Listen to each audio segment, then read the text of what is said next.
Welcome to McPlum, simple solutions served daily. You start by making sure the camera and permissions are ready. Open the built-in camera or a trusted QR app. Point the lens squarely at the code so it fills about 1/3 of the frame and hold steady for a second. You want clear lighting and minimal glare because cameras struggle with reflections.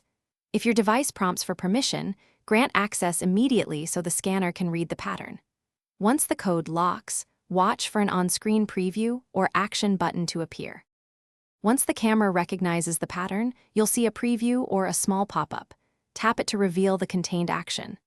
If it's a URL, glance at the domain before tapping to avoid phishing.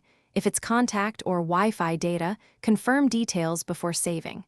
Make sure the app asks only necessary permissions and not unexpected ones. If the scanner displays raw text, read it carefully.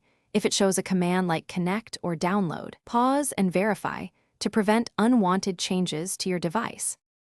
Finish by following prompts.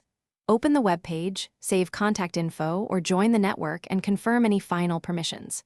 If scanning fails, wipe the camera lens, boost lighting, move closer or farther until autofocus locks, or try a different scanner app. If the code redirects to an unexpected site or asks for excessive permissions, stop immediately and discard it. Instead, use a security app to inspect the QR content safely. That single safety check prevents most malicious or accidental issues. Thanks for watching. Stay juicy and subscribe.